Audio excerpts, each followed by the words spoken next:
What up, doe? As we say in the 313, just here to give you a couple of minutes of a lifetime of studying in astrology and show you where my mistakes were, and hopefully you won't have to make those mistakes. I made those mistakes so you don't have to make those mistakes. How I chose my X with astrology. Notice the emphasis is on X or X. Okay.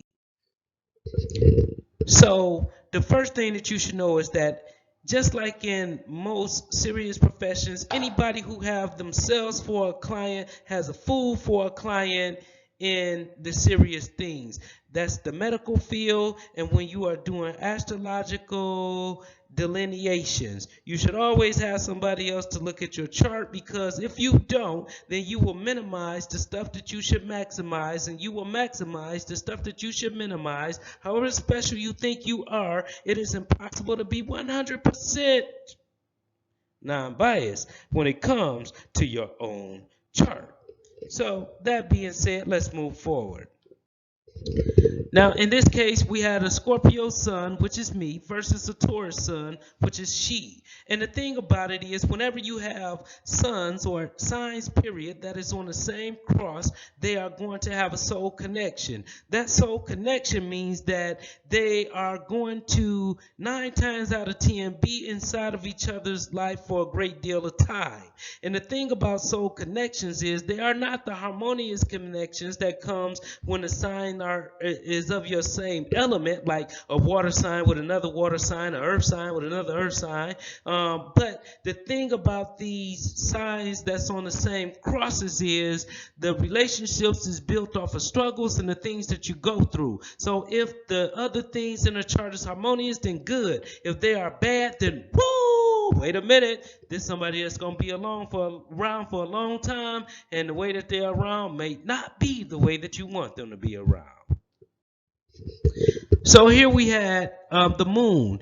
I have the Aquarius moon, and she had the Scorpio moon. So we still have those same sentiments on the same cross. The difference is with the Aquarius moon, Aquarius is fixed oxygen. So that means that it is a thinker. Oxygen, air signs are your thinkers. And so an air sign is going to deal with something mentally and it be done with. Scorpio sign is a water sign, but it's not just a water sign. It is a deep water sign. It is the swampy water sign. It is the water sign that your snakes live in. It is the water sign that your alligators live in. It is the, okay, you get the message. So anyway, so you have Aquarius, which is air, and air emotionally, the moon is how we are emotionally. Emotionally, Aquarius can leave just as quick as it came. But Scorpio, on the other hand, is water, and it's that swampy water, so it's going to leave a wet spot wherever it is that it sits at and wherever it is that it lands.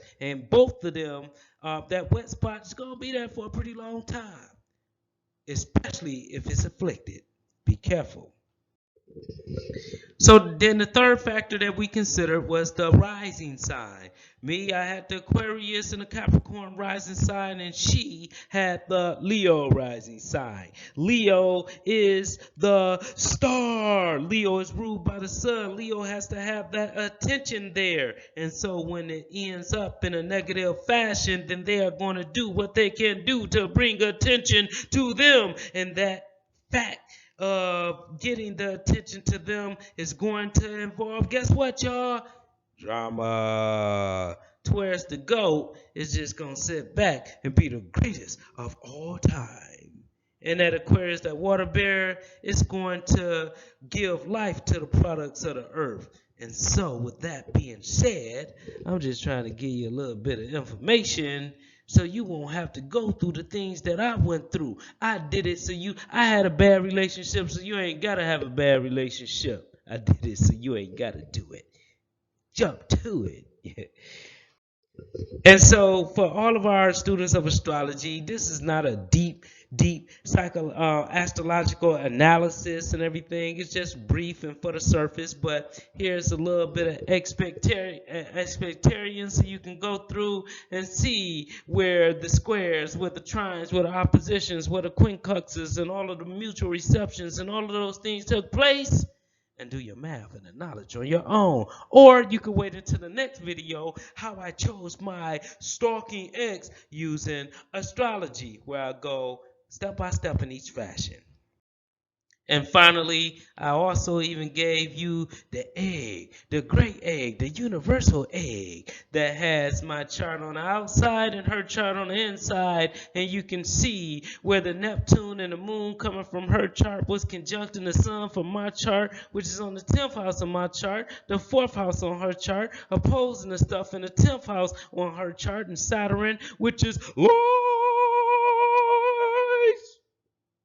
and not wanting to let go. With that being said, thank you all for coming. And this is a brief crash course in how to choose the right X by not choosing the wrong X with astrology. Like I did, pay attention to some of the clues and some news that you could use. Peace.